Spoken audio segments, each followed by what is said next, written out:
ગુજરાતમાં આગામી સ્થાનિક સ્વરાજની ચૂંટણીઓ પહેલા રાજકારણ ગરમાયું છે અને હવે મોરબીમાં આમ આદમી પાર્ટી દ્વારા આયોજિત પરિવર્તન સભામાં ગોપાલ ઇટાલિયાએ સરકારને આડે હાથ લીધા છે। શું ને સમગ્ર મામલો તેની વિગતે વાત કરશું। નમસ્કાર, હું છું પ્રથમ મોદી, આપ જોઈ રહ્યા છો નિર્ભય ન્યૂઝ। ગોપાલ ઇટાલિયાએ સરકાર પર આકરા પ્રહારો કર્યા છે અને તેમનું કહેવું છે કે ભાજપના શાસનમાં જનતા તો ઠીક, પણ ખુદ તેમના ધારાસભ્યો સુરક્ષિત કે સત્તાધીશ નથી। અધિકારીઓ સામે ધારાસભ્યની લાચારી આજે જગ જાહેર થઈ ગઈ છે। વધુમાં તેમણે અમરેલી પાયલગોટી કેસને લઈને પણ પોલીસ પ્રશાસન પર અનેક સવાલો ઉઠાવ્યા છે। સાંભળીએ તેમણે શું કહ્યું છે। બધાને રામ રામ, જય શ્રી કૃષ્ણ, બધાને મારા પ્રણામ, જય કિસાન, જય ગોપાલ। દોસ્તો, આજે મોરબીમાં આ રવાપરા રોડ ઉપર બાપા સીતારામ ચોકમાં લગભગ 10:15 તો થઈ ગયા છે। ઊંઘવાનો આ સમય છે અને એમ છતાંય આટલી કડકડતી ઠંડીમાં ઊંઘવાના સમયે તમે બધા જાગો છો એટલે મને એવું લાગે છે કે વિસાવદરવાળી હવે અહીંથી જ થવાની છે। કેમ કે માણસ મોડી રાત સુધી ત્યારે જાગે જ્યારે ક્યાંક બહુ મોટો બદલાવ આવવાનો હોય અને એ બદલાવની શરૂઆત મોરબીના બાપા સીતારામ ચોકથી થશે એવી મને હવે આજે તમારી બધાની હાજરી અને ઉત્સાહ જોઈને એવી શ્રદ્ધા છે। દોસ્તો, હું મંચ ઉપર બેઠેલા અમારા આગેવાન ઈશુદાનભાઈ, મનોજભાઈ અને અન્ય સાથી મિત્રો બધાના નામ લેતો નથી, જેથી કરીને મૂળ ટ્રેક ઉપર ઝડપથી આવી શકાય। હું આજે મોરબીમાં તમારા દીકરા તરીકે તમને એક વિચાર આપવા માટે અને આત્મા જગાડવાની વિનંતી કરવા માટે આવ્યો છું। નેતા તરીકે નહીં, પણ તમારા દીકરા તરીકે કે ભાઈ કંઈક આપણે વિચારવું પડશે કે આ બધું કેમ હાલે છે અને કેવું હોવું જોઈએ। મારા પૂર્વમાં બધા જ વક્તાઓએ બધી સમસ્યાઓની વાત કરી, હું થોડીક સમસ્યાઓની વાત કરીશ। આજકાલ કરતા 30 વર્ષ પૂરા થઈ ગયા। બીજેપીની સરકાર બનતી આવી, નગરપાલિકા એમની, ગ્રામ પંચાયતે એમની, લોકસભા એમની, વિધાનસભા એમની, મહાનગરપાલિકા બધું જ એમના માણસો ચૂંટાય છે અને બધી જ જગ્યાએ આપણામાંથી જ બધા લોકોએ એમને મત આપી અને બેસાડ્યા। અને ત્યાર પછી આ 30 વર્ષનો સમયગાળા પછી પાછળ વળીને આપણે જરાક જોઈએ, વિચારીએ કે આટલો સમય આપણે ભાજપ પાછળ બગાડ્યો, ભાજપ પાછળ આપણે સમય રોક્યો, એના બદલામાં આપણને શું મળ્યું? આપણી હાલત બદલાણી કે ન બદલાણી? એ વિચાર જો આપણે કરીએ તો આપણને ખ્યાલ આવે છે કે 30 વર્ષમાં ભાજપની પરિસ્થિતિ ઘણી બદલાણી, પણ આપણી પરિસ્થિતિ તો હજુ બદલાણી નથી। અને એટલે હવે વિચારવાની જરૂર ઊભી થઈ છે કે શું કરવું જોઈએ, કેવી રીતે કરવું જોઈએ અને કયા નેતાઓની આગેવાનીમાં આગળ વધવું જોઈએ। આજ આમ આદમી પાર્ટી ગુજરાતભરની અંદર એક નવી આશા, વિશ્વાસ અને અપેક્ષાનું પ્રતીક બનીને આગળ વધી રહી છે। વિસાવદર વિધાનસભાની ચૂંટણી પછી આખા ગુજરાતના લોકોની અંદર હિંમત આવી, બળ આવ્યું, બોલવાની બધાની અંદર એક શક્તિ આવી કે હવે તો બોલવું છે, હવે તો કહેવું છે, જ્યાં કંઈ ખોટું થાય, અન્યાય થાય ત્યાં મારે વિરોધ કરવો છે। હજારો લોકો બોલતા થયા, અવાજ ઉઠાવતા થયા। એનું સૌથી પહેલું એક પરિણામ મળ્યું। વિસાવદર વિધાનસભાની ચૂંટણી પછી ગુજરાતભરના લોકોમાં જે હિંમત આવી, બોલતા થયા, એના કારણે સરકાર ઉપર એક અસર પડી અને અસર એવી પડી કે સરકારે તાત્કાલિક મંત્રીમંડળ બદલવું પડ્યું। તમે વિચારો કે જો વિસાવદરની વિધાનસભાની ચૂંટણીમાં હું ન જીત્યો હોત તો મંત્રીમંડળ બદલાયું હોત કે ના બદલાયું હોત? ના બદલાયું હોત। વિસાવદર પછી એવડો મોટો ગુજરાતની અંદર માહોલ બન્યો કે સરકારે મંત્રીમંડળ બદલાવવું પડ્યું અને એનોય વાંધો નથી, ભલે બદલાયું, પણ નવા જે કોઈ પણ માણસો મંત્રી બન્યા છે એ બધાનું રાજકોટમાં, અમદાવાદમાં, સુરતમાં સન્માન સમારોહ ચાલુ છે। તમે બધા ટીવીમાં જોતા હશો, થાય છે કે નહીં? આખું ટોળું ઘડી રાજકોટ જાય, ન્યા સન્માન, સુરત જાય, ન્યા સન્માન, અમદાવાદમાં સન્માન। મારે ખાલી એટલો જ પ્રશ્ન જનતા સમક્ષ મૂકવો છે કે આ નવા મંત્રી જેને બનાવ્યા એ બહુ હોશિયાર છે, ટેલેન્ટેડ છે, બહુ ભણેલા ગણેલા, અનુભવી, જબરજસ્ત બુદ્ધિશાળી છે એટલે મંત્રી બનાવ્યા છે કે ગામમાં સૌથી ગાંડામાં ગાંડા અને લાયકાત વગરના છે એટલે બનાવ્યા? તમે તમારા મનથી વિચારો. તમારું મન એમ કે ગુજરાતના શિક્ષણ મંત્રી જેને બનાવ્યા એ ગુજરાતનો ટેલેન્ટેડ માણસ છે, શાનદાર બુદ્ધિશાળી માણસ છે એટલે બનાવ્યો છે. એવું જો તમારા હૈયા ઉપર હાથ રાખીને તમે માનતા હો તો હું તમારી માન્યતા સાથે સંમત છું. તમામ મંત્રી બનાવ્યા એની એક જ લાયકાત જોઈને બનાવ્યા કે એનામાં કોઈ લાયકાત જ નથી. એ જ એની લાયકાત. હવે તમે વિચારો કે આ મંચ ઉપરથી આમ આદમી પાર્ટીના આગેવાન તરીકે હું પ્રશ્નો બોલું કે મોરબીમાં રોડની સમસ્યા છે, સિરામિક ફેક્ટરીઓમાં આ સમસ્યા છે, ઓલી સમસ્યા છે, આ સમસ્યા, આ સમસ્યા, આ સમસ્યા. સમસ્યા તો બધાયને ખબર છે, પણ કહેવાની કોને? કહેવાની કોને? આજ ગુજરાતમાં સાંભળવા વાળું કોણ છે જનતાની વાત? આપણે જેને 30 વર્ષ સુધી મેં આપેલો છે ભાજપને અનેક વખત. નોકરીમાં હતો ત્યારે બેલેટથી મતદાન બીજેપી માટે કરેલું.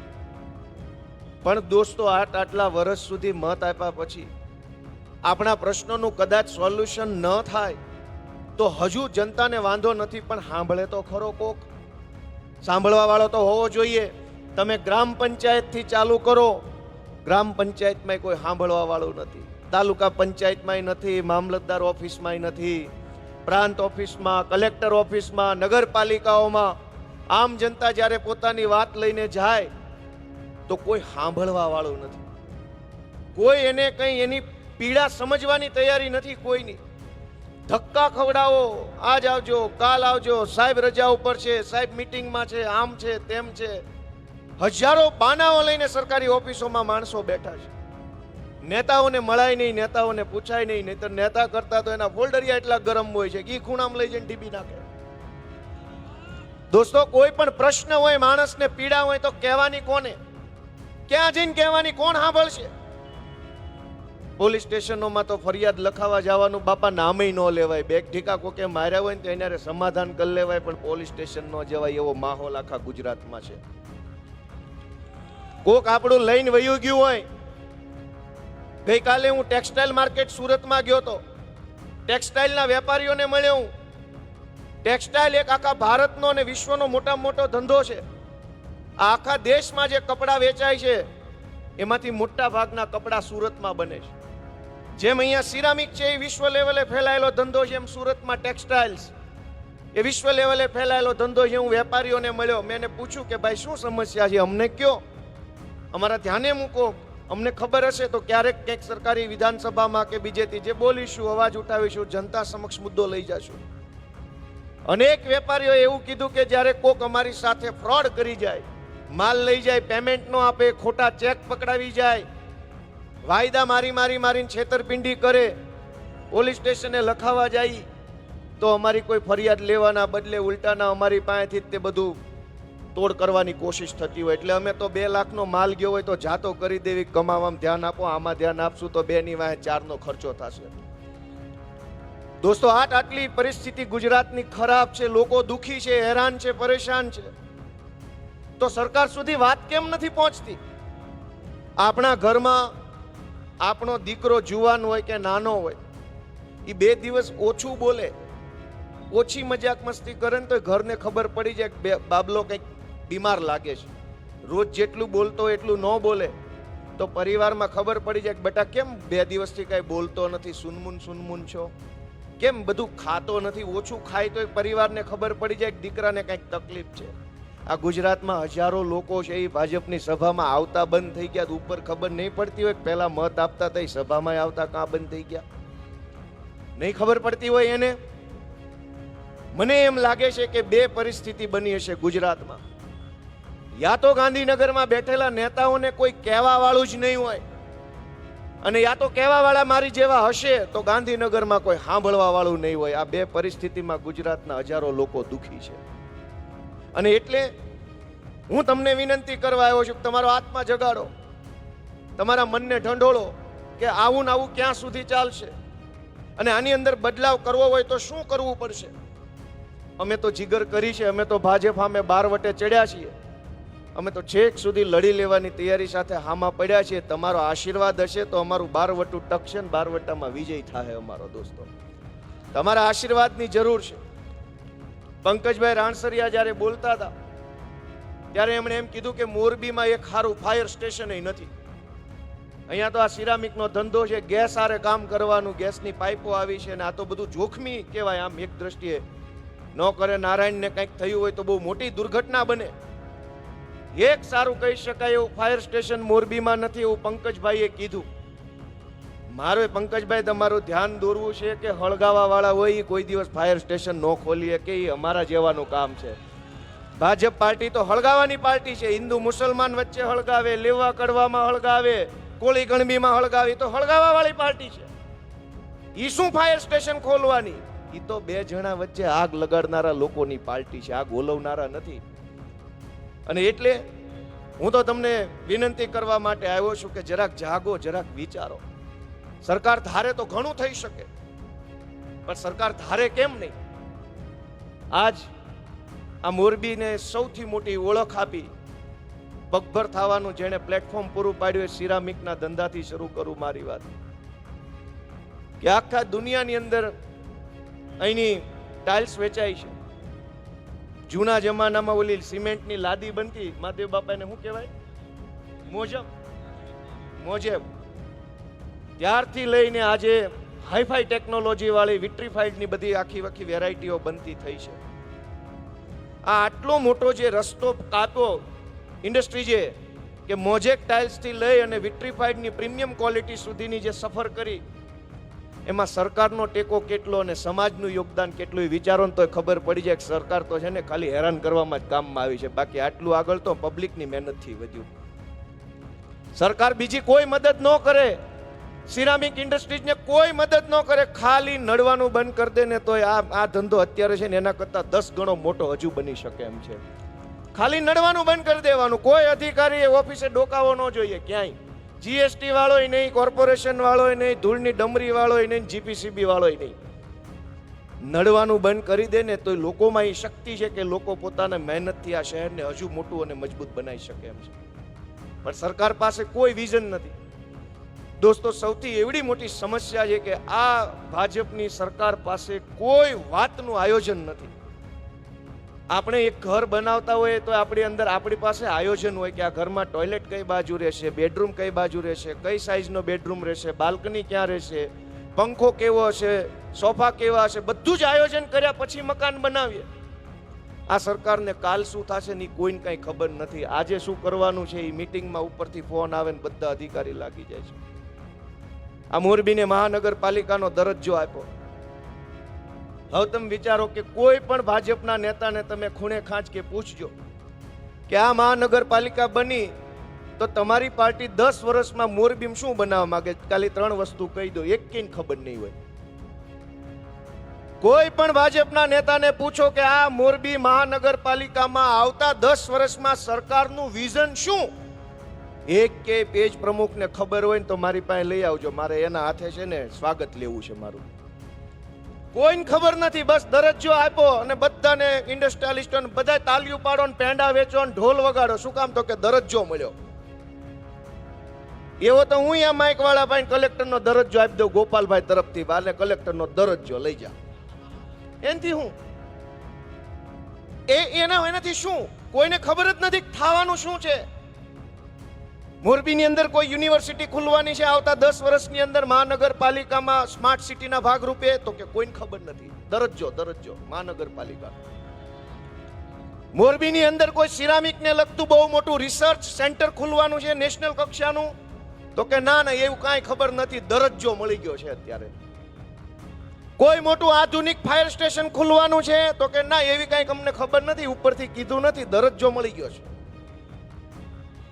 આવા ને આવા કેટલાય દરજ્જા પકડાવીને 30 વર્ષથી આપણા મત ખંખેરી લે છે. ક્યારેક નગરપાલિકાને દરજ્જો આપી દે, નગરપાલિકા ધરાઈ જાવ તો કે હવે મહાનગરનો દરજ્જો આપ્યો, હવે કાંઈક થાહે. મહાનગરના દરજ્જામાં જો 10 વર્ષ મત આપીને ધરાઈ જાવ તો સ્માર્ટ સિટીનો દરજ્જો આપી દે. દરજ્જો બદલાયા કરે છે પણ માણસની પરિસ્થિતિ નથી બદલાતી દોસ્તો. હાલત નથી બદલાતી. ગરીબ માણસની હાલત બદલવી હોય તો હાવણો લગાવો, ગંદકી સાફ કરો, એવી વિનંતી મારે કરવી છે. એક બાજુ દરજ્જો બદલાય, આ બાજુ મંત્રી બદલાય, આ બાજુ અધિકારી બદલાય, માણસ તો ન્યાનો ન્યા જ ઊભો રહે છે. આ સિરામિક ઇન્ડસ્ટ્રીઝની અંદર શેઠિયાઓ ને મજૂરો ને મહેનત કરનારા બધાય છે. જીએસટીમાં દર મહિને 10 લાખનો બાંધ્યો હપ્તો લે છે એવા સમાચાર મળ્યા છે. હપ્તો લેનારા બદલાય છે, હપ્તો લેનારા બદલાઈ જાય છે. ઘડીક આ સાહેબ આવે ને ઘડીક ઇટાલિયા સાહેબ આવે ને ઘડીક સોરઠિયા સાહેબ આવે ને ઘડીક આ સાહેબ આવે. પણ એકેય સાહેબને એવી શરમ આવે છે કે આ શહેરને પગભર કરનારા ધંધાને હું કંઈક આપીને જાઉં, કંઈક એને સારું કરી દઈને જાઉં. 30 વર્ષથી બીજેપીને મત આ શહેરમાંથી મળે છે, આ જિલ્લામાંથી મળે છે. સરકારે ધાર્યું હોત તો 5000 વીઘા જમીનનું સંપાદન કરીને એક સરસ મજાનો આનો સિરામિકનો આખો ઇન્ડસ્ટ્રીયલ પાર્ક બનાવી શકાયો હોત. નથી બન્યો. ઇન્ડસ્ટ્રીયાલિસ્ટોએ પોતાની રીતે જમીન લે, પોતાની રીતે એને કરાવે, પોતાની રીતે બાંધકામ કરે, ની મન ફાવે એવી રીતે આગળ વધી શકે. સરકારે ધાર્યું હોત તો 10,000 5,000 વીઘા જમીન અડધી સરકારી અડધી સંપાદન કરીને પૈસા ડબલ ભાવ ખેડૂતોને ચૂકવીને વિશાળ એક મોટામાં મોટો પાર્ક જો બનાવ્યો હોત, ઇન્ડસ્ટ્રીયલ પાર્ક, તો એની અંદર ઇન્ફ્રાસ્ટ્રક્ચર રોડનું સારું હોત, ગટર કનેક્ટિવિટી હોત, ઇલેક્ટ્રિસિટી હોત, ગોડાઉન હોત, અનેક વ્યવસ્થા સરકાર એક જ જગ્યાએ ઊભી કરી શકી હોત. પણ 30 વર્ષમાં એવું કાંઈ થયું નહીં. શું કામ? સરકાર પાસે કોઈ આયોજન જ નથી. કોઈને ખબર નથી શું કરવાનું છે, પણ બધાને એક વાતની ખબર છે ભાજપમાં કે ચૂંટણી કેમ જીતાય. એનાથી આગળ આ લોકોને કંઈ ખબર નથી. ચૂંટણી કેમ જીતાય એમાં માસ્ટર માઇન્ડ, પણ ચૂંટણી જીત્યા પછી લોકોના જીવનમાં બદલાવ આવે એવું શું કરવું જોઈએ એ કોઈને ખબર નથી. તમે વિચાર કરો, જિલ્લે જિલ્લે કલેક્ટરો, તાલુકે તાલુકે મામલતદારો, ટીડીઓ, એસપી, ડીડીઓ. હું તમને નવાઈ લાગે એવું કહું, હમણાં હું બજેટ વિશે વાંચતો હતો. હમણાં બજેટ સત્ર આવવાનું છે તો મારે શું બોલવું, કયા વિષય પર કેમ બોલીશ, કયા આંકડા વગેરે વગેરે હું અભ્યાસ કરતો હતો. અને મારા ધ્યાનમાં એક બાબત આવી કે આખી ગુજરાત સરકારનું અંદાજિત બજેટ એક વર્ષનું 3 લાખ કરોડ રૂપિયા છે. એટલે કે આખી સરકાર એક વર્ષમાં 3 લાખ કરોડ રૂપિયાનો વહીવટ કરે છે. એમાંથી ખેતી પાછળ માત્ર 4% રૂપિયા સરકાર ફાળવે છે. 5-6% રૂપિયા ઉદ્યોગ પાછળ છે, 5-6% રૂપિયા સ્વાસ્થ્ય પાછળ છે. 3 લાખ કરોડ રૂપિયાના બજેટમાંથી સૌથી વધુ રૂપિયા કયા ખર્ચામાં વપરાય કોઈને ખ્યાલ છે? સરકારી પગાર પાછળ 40% રૂપિયા સરકારના વપરાય છે. 3 લાખ કરોડ રૂપિયા આખા વર્ષની ગુજરાતની સરકારની આવક, એના 40% રૂપિયા સરકારી પગારમાં જાય છે. કેટલા રૂપિયા થયા? ઓછામાં ઓછા 1.25 લાખ કરોડ રૂપિયાનો સરકારી પગાર આપણા ટેક્સના પૈસામાંથી જાય છે. એ પછી પગાર લેનારો માણસ તમારું કેટલું કામ કરે છે? અને કામ તો ભૂલી જાઓ કાકા, સાંભળે છે કેટલું ઈ તો કયો. 1.25 લાખ કરોડ રૂપિયાનો સરકારી પગાર આ બધા જ માણસોના ખિસ્સામાં જાય. એમાં હું આવી ગયો, ધારાસભ્યોને પગાર, મંત્રીને પગાર, સાંસદોને પગાર, કોર્પોરેશનના કોર્પોરેટરોના પગાર, તમારા મહેનત પરસેવાના પૈસાથી ચારો તરફ પગાર પગાર. લઈ જાઓ કોના બાપાની દિવાળી લૂંટા એટલું લૂંટો ને આ લઈ લો પગાર. અને તમને શું મળ્યું? પબ્લિકને શું મળ્યું? એક ધક્કે તો કામ નથી જ થતું, પણ પૈસા દીધા વગર નથી થતું.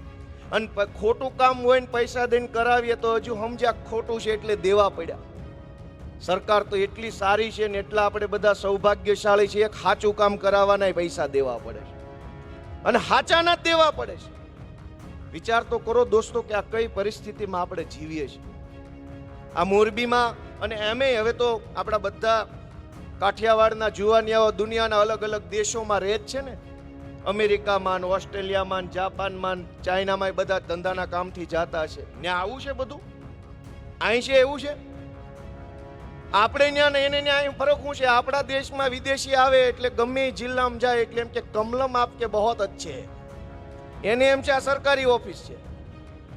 અને આપણે ત્યાં જ આવી તો એને ત્યાં સરકારી સ્કૂલ હારી, દવાખાના હારા, પાર્ટી કાર્યાલય ગોત્યાય જડે નહીં. અહીંયા ગમે જિલ્લામાં આવા મોરબી કમલમ કેવું બનાવ્યું? 1 નંબર બનાવ્યું ને. અને મોરબીની અંદર કોલેજ કેવી છે? મોરબીની અંદર દવાખાનું કેવું છે? દોસ્તો આપણે બધાએ વિચારવું પડશે કે આટલું આમની પાછળ આપણે સમય આપીએ, પૈસા આપીએ, ટેક્સ આપીએ, પછી તે આપણી આ હાલત કેમ છે? એનો સૌથી મોટો જવાબ હું તમને આપું કે આ ગુજરાતમાં આટલી તકલીફો છે. ખેડૂતોના ખેતરોમાં ગમે એ કંપનીના થાંભલા ગમે ત્યારે નાખીને વયા જાય, પોલીસ લઈને આવે. પ્રાઇવેટ કંપનીના વીજળીના થાંભલા અહીંયા માળિયામાં, વાંકાનેરમાં, હળવદમાં, કચ્છમાં જે કંપની નવી આવે એના થાંભલા અહીંયા મોરબી જિલ્લાના ગમે એ ગામમાં નાખી જાય છે. હાવ રેઢા રાત છે, કોઈ પૂછવા વાળું નથી ને કોઈ આપણું સાંભળવા વાળું નથી ખેડૂતની વાત. એક ખેડૂતના ખેતરમાં 5 થાંભલા નીકળ્યા, એક લાઈન આમ નીકળે, એક લાઈન આમ નીકળે, એક લાઈન આમ નીકળે. ખેડૂતે શું કરવાનું? કોઈ સાંભળવા તૈયાર નથી, ખેડૂતની વાત હોય કે વેપારીઓની વાત હોય. દોસ્તો, આવી પરિસ્થિતિ શું કામ થઈ? કેમ કે આ સરકારમાં મને જ્યારે વિસાવદરના ધારાસભ્ય તરીકે વિધાનસભામાં જવાની તક મળી, હું ત્યાં ગયો, એક સત્ર મેં આખું જોયું, મારી નજર સામે અંદર ઊભા રહીને શું બોલે છે, શું કરે, ત્યારે મને ખબર પડી કે અરે રે, અહીં કઈ સરકાર જેવું છે જ નહીં, આ તો સર્કસ છે. તમને એમ થાય કે ભાઈ સિરામિકના વેપારીનો પ્રશ્ન સરકારમાં રજૂ કરો, ખેડૂતોનો પ્રશ્ન સરકારમાં રજૂ કરો, રોડના પ્રશ્ન સરકારમાં લઈ જાઓ, મજૂરોના પ્રશ્ન સરકારમાં લઈ જાઓ. ત્યાં જાય ત્યારે ખબર પડે છે કે સરકાર બરકાર છે જ નહીં, આ તો સર્કસ હાલે છે. કોને પ્રશ્ન કહેવાના? અને એનો પુરાવો જુઓ, 5 ધારાસભ્યોએ લખીને આપ્યું કે અમારું મામલતદાર પાસે કઈ ઉપજતું નથી. અને એ ભાજપના, વિરોધ પક્ષના નહીં. વિરોધ પક્ષની તો ચિંતા છોડો ભાઈ. ભાજપના ધારાસભ્યએ એવું લખ્યું કે એક સામાન્ય માણસને પોતાનું નાનું એવું સરકારી કામ કરાવવું હોય તો જાણે યુદ્ધ લડવું હોય ને એવો માહોલ છે. આ ભાજપના ધારાસભ્યએ લેટર પેડ ઉપર લખ્યું. અને આ ભાજપના ધારાસભ્યએ લેટર પેડ ઉપર જે લખ્યું એમાં એને એક વાત બહુ સાચી લખી છે.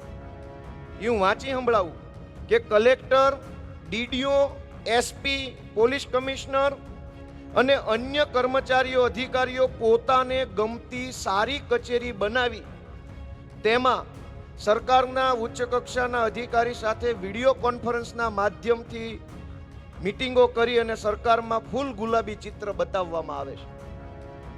હું ધારાસભ્ય બન્યો એને 6 મહિના થવા આવ્યા. આ 6 મહિનામાં મને ઓછામાં ઓછી 50 જેટલી સરકારી મીટિંગોની જાણ કરવામાં આવી. મીટિંગ છે, વિડીયો કોન્ફરન્સ, મીટિંગ છે, વિડીયો કોન્ફરન્સ. જ્યારે જોવો ત્યારે સરકારી માણસો meeting meeting meeting meeting meeting meeting એટલી મીટિંગ કરે છે. અને આટલી બધી મીટિંગ કર્યા પછી થાય છે હું નહીં, કોઈ પૂછવા વાળું જ નથી. એક મીટિંગ પૂરી થાય તો બીજી ચાલુ, બીજી પૂરી થાય ત્રીજી, હાજે મીટિંગ પૂરી, આવતીકાલે નવી મીટિંગ. આખી સરકાર આમ મીટિંગ ભરોસે હાલે છે, કોઈ પૂછવા વાળું નથી. દોસ્તો, ભાજપના બીજા ધારાસભ્ય હાર્દિકભાઈ પટેલે તો એવું લખ્યું કે ભાઈ જો નિરાકરણ નહીં આવે તો હું આંદોલન કરીશ અને ભૂખ હડતાલ પર ઉતરીશ. ભાજપના ધારાસભ્ય આવું લખવું પડ્યું. આ તારીખ 9/1/2026 નું છાપું છે ગુજરાત સમાચાર. એમાં એમ લખ્યું છે કે સરકારી બાબુ અધિકારીઓ માત્ર ધારાસભ્યનું જ નહીં, મંત્રીનું પણ માનતા નથી, એવું આ છાપામાં લખાઈને આવ્યું છે. લ્યો બોલો, હવે તમે ક્યાં જઈને રજૂઆત કરશો? મોરબીમાં રોડ તૂટલા છે, સિરામિક ઇન્ડસ્ટ્રીઝમાં ગેસના પ્રશ્નો છે, પેલા કોલ ગેસના પ્રશ્નો છે. આ પ્રશ્ન કોને કહેશો? આનું તો મામલતદારો સાંભળતા નથી, ધારાસભ્યનું અધિકારી સાંભળતા નથી, મંત્રીનું સાંભળતા. અને આ બધાય મુખ્યમંત્રીને પત્ર લખે છે કે અમારું કોઈ અધિકારી સાંભળતા નથી એટલે તમે આમાં ધ્યાન આપો, એવો આ પત્ર છે. વાસ્તવિકતા મને ખબર છે કે પત્ર તો મુખ્યમંત્રી લખવા માંગે છે, પણ ઈ કોને લખે? ઈ કોને લખે એ નહીં ખબર છે કે વાત સાચી છે, પણ હું કોને લખું? દોસ્તો, હાવ ભગવાન ભરોસે સરકાર આખી હાલે છે. ભલે આપણે હસીએ છીએ, પણ આ ખરેખર વિચારવાનો વિષય છે. અને ભાજપના ખાલી 5 ધારાસભ્યોએ નહીં, અત્યાર સુધીમાં 20 ધારાસભ્યોએ આવો બળાપો કાઢી ચૂક્યા છે. એમાં મહેશભાઈ ભુરિયા છે, ભાજપના ધારાસભ્ય. એણે સરકારમાં એવું લખીને આપ્યું કે અધિકારીઓ ભાજપના ધારાસભ્યોને ભાજીમૂળા સમજે છે. આ લખેલું છે આમાં. અધિકારીઓ નહીં મારા વાલા, તમારી પાર્ટી તમને ભાજીમૂળા જ સમજે છે, એટલે ટિકિટ જ દીધી છે. તમે ભાજીમૂળા ન હોત તો ક્યાં ટિકિટ જ દેવાની હતી? કુમાર કાનાણી ભાજપના બીજા ધારાસભ્ય એમ કહે છે કે 25 વર્ષથી આપણી સરકાર છે, પણ જ્યારે રજૂઆત કરીએ ત્યારે અધિકારીઓ માત્ર સરકારી જવાબો આપે છે. થઈ જશે, જોઈ લઉં છું, મીટિંગમાં છું, કાલે કરીશ. ભાજપના ધારાસભ્ય અરવિંદભાઈ લાડાણી એણે મુખ્યમંત્રીને પત્ર લખ્યો કે પોલીસ મહિને 70,000નો જુગારમાંથી હપ્તો લે છે, ક્લબ ચલાવે છે, અને હું કહું છું તો મારું કોઈ ઉપજતું નથી. ભાજપના ધારાસભ્ય સંજયભાઈ કોરડિયાએ લખ્યું છે કે કોઈ અધિકારી કામ કરાવવા જઈએ તો રૂપિયા માગે છે. ભાજપના ધારાસભ્ય ડીકે સ્વામીએ લખ્યું છે કે હોસ્પિટલમાં દર્દીઓ માટે સારી સુવિધા મળતી નથી, અમે રજૂઆત કરીએ તો કોઈ સાંભળતું નથી. ભાજપના ધારાસભ્ય યોગેશ પટેલે લખ્યું કે જિલ્લા કલેક્ટર કચેરી ભ્રષ્ટાચારનો અડ્ડો બની ગયું છે અને સરકારનું કોઈ નિયંત્રણ નથી. ભાજપના ધારાસભ્ય કેતન ઇનામદારે કીધું કે વિધવા બહેનોની જમીનો છે એ ભૂ માફિયાઓએ પડાવી લીધી છે અને કલેક્ટર તંત્ર તમાશો જુએ છે. ભાજપના ધારાસભ્ય અમૂલ ભટ્ટે એવું કીધું કે ટ્રાફિક પોલીસ મહિલાઓ સાથે અભદ્ર વર્તન કરે છે અને અમારું કાંઈ ઉપજતું નથી. ભાજપના ધારાસભ્ય જનક તળાવિયાએ એવું કીધું કે દામનગર પોલીસ સ્ટેશનની 200 મીટર બાજુમાં જુગારધામ ધમધમે છે, અમે કહીએ છીએ તો પોલીસ કાંઈ પગલાં ભરતી નથી. ભાજપના ધારાસભ્ય મનુભાઈ પટેલે એવું કીધું સરકારમાં કે ગરીબ કારીગરો પાસેથી ગુંડાઓ દાદાગીરીથી રૂપિયા ઉઘરાવે છે અને તંત્ર ચૂપ છે અને અમે કંઈ કહીએ તો અમારું કાંઈ ઉપજતું. ભાજપના ધારાસભ્ય અભયસિંહ તડવીએ એવું કીધું કે સરકારી હોસ્પિટલોમાં એક્સરે મશીન ધૂળ ખાય છે અને આરોગ્ય વિભાગ છે એ ડીંગુ મારે છે. ભાજપના ધારાસભ્ય હાર્દિક પટેલે એવું કીધું કે ગટરની સમસ્યાનો હલ નહીં થાય તો મારે આંદોલન કરવું પડશે. દોસ્તો, ભાજપના ધારાસભ્યો આ તો 5-25 જણાએ કાગળ લખ્યો, બાકી બધાની હાલત આ છે, એકેયનું કાંઈ પાવલું ઉપજતું નથી. પણ આ બધા જ લોકો પોતાના મત વિસ્તારમાં શેઠિયાઓને દબાવવામાં નંબર 1, ગરીબ માણસને દબાવવામાં નંબર 1, કોક બોલે તો એની ઉપર ખોટી FIR કરાવવામાં નંબર 1, અહીંયા દાદાગીરી કરવામાં નંબર 1. વિધાનસભામાં જાય તો એક મામલતદારે આનું માને એમ નથી. આ લેવલના આગેવાનો આપણને મળ્યા છે, એ આપણું સૌભાગ્ય છે. આપણું સૌભાગ્ય કહેવાય કે આપણને આવા હારા હારા નેતા મળ્યા કે જેનો એક મામલતદાર માને અને એ સત્તા પક્ષમાં. હવે જો સત્તા પક્ષના ધારાસભ્યોની આ હાલત હોય અને કેટલા ગળે આવ્યા છે તેથી કાગળ લખ્યો છે, પહેલી બીજી ઘટનામાં કાગળ નહીં લખ્યો હોય. દોસ્તો, સરકારની હાલત શું છે એ વિચારો. આપણી પરિસ્થિતિ ક્યાંથી બદલાય? આપણા પ્રશ્નો ઓછા કેવી રીતે થાય જ્યારે ધારાસભ્યોનું જ કોઈ વજન નથી, મુખ્યમંત્રીનું કાંઈ ઉપજતું નથી, મામલતદાર જ નેતા બની ગયો હોય? તો આમાં કોણ કોને ઠપકો આપે ને કોણ કોને રોકે? હું એક બીજી ઘટના બાબતે તમારું ધ્યાન દોરું કે આ સરકાર કેટલી લોલમ લોલ સરકાર છે. તમને બધાને અમરેલીની પાયલબેનની ઘટના ખ્યાલ છે કે ભૂલાઈ ગઈ? કોને કોને યાદ છે?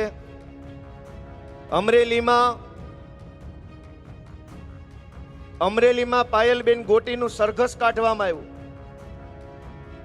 એમાં આરોપ એવો હતો જે તે વખતે કે 3 પુરુષ અને 1 પાયલબેન, કુલ 4 આરોપીઓએ ભેગા મળી ભાજપના એક નેતાની વિરુદ્ધમાં એક લેટર ફરતો કર્યો અને આ લેટર ખોટો છે એવી ફરિયાદ ભાજપના એ નેતાએ આપી.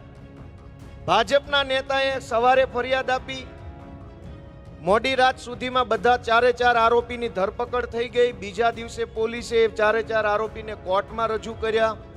પોલીસે રિમાન્ડ માંગ્યા. રિમાન્ડ લઈને સરઘસ કરીને આખી દુનિયામાં બેઇજ્જતી કરી બેન દીકરીઓની. અને ત્યાર પછી એ ઘટનામાં શું થયું એના 2 ડોક્યુમેન્ટ છે કે કેટલી હદે તાનાશાહી ગુજરાતમાં હાલે છે. ગુજરાતમાં એક નિર્દોષ બેન દીકરીનું સરઘસ કાઢ્યું, તમાશો બનાવવામાં આવી અને આખી દુનિયામાં ભાજપના નેતાઓએ એવું બતાવવાની કોશિશ કરી કે અમારી સામે પડશો તો અમે આવું કરશું. એ પછી શું થયું? આ કેસ તો પૂરો થઈ ગયો, ઘટના જૂની થઈ ગઈ, પણ આ કાગળ મારા હાથમાં આવ્યા. આ કાગળ છે 4/9/2025 નું, એટલે હમણાં જ. અમરેલીના DYSP મેડમ છે કોક, એણે અમરેલીની કોર્ટમાં લખીને આપ્યું. આ સરકારી કાગળ છે.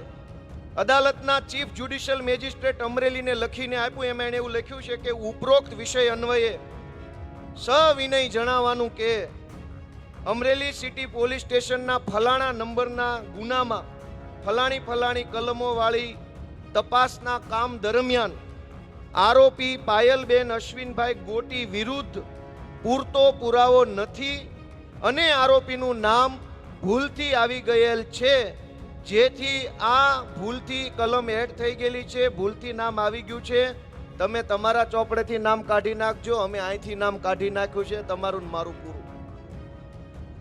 દોસ્તો વિચાર કરો કે એક દીકરીનું સરઘસ કાઢ્યું અને પછી એમ કહે છે ભૂલ થઈ ગઈ. આ ક્યાંનો ન્યાય?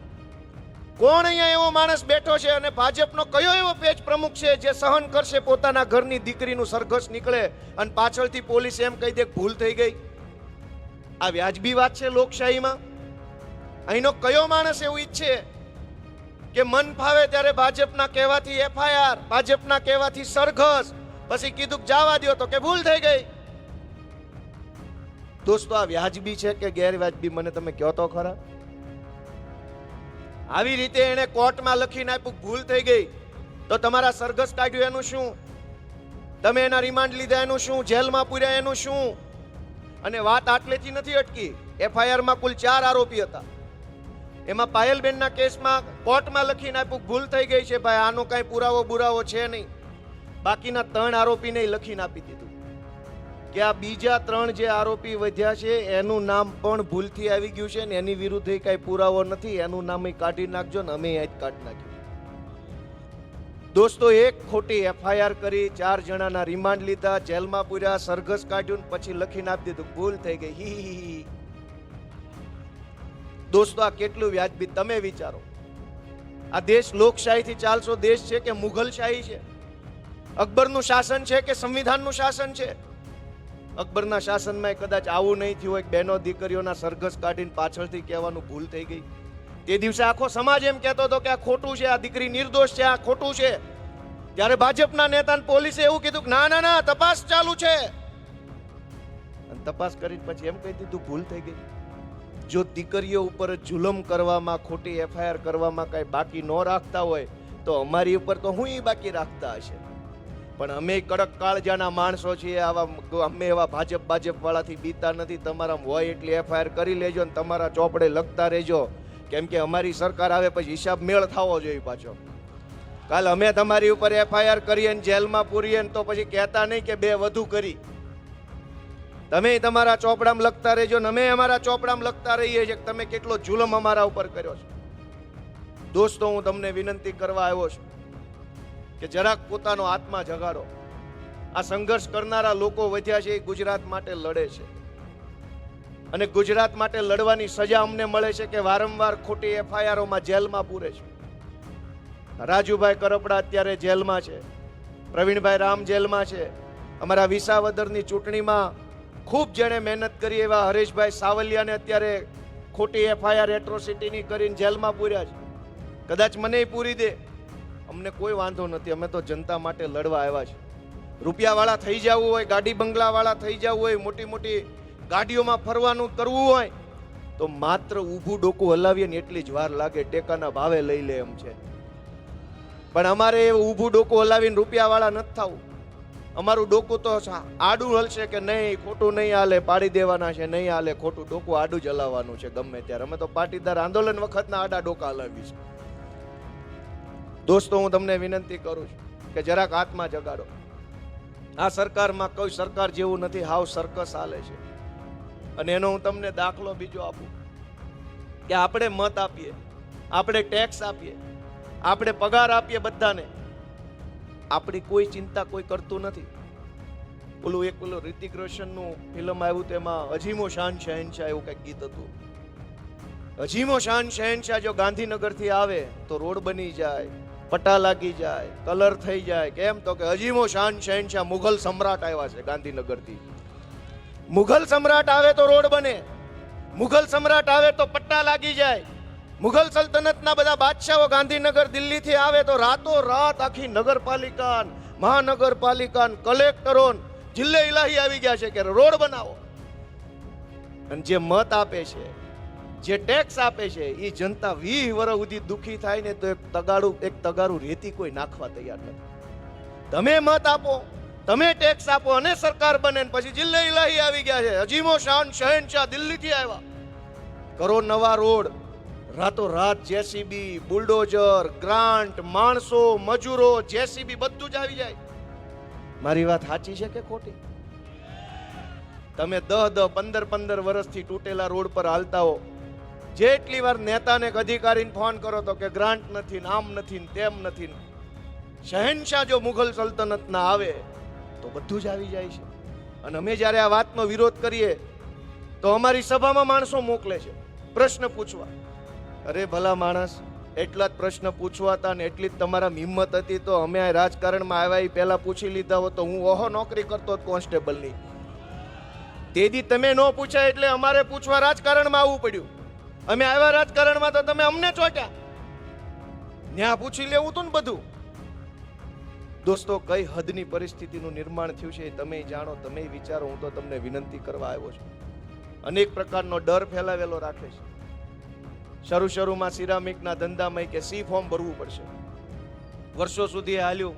વેપારી બચારા વેપાર કરવો કે આ બધું કરવું, ટેક્સટાઇલની અંદર તે એવું હાલતું હતું.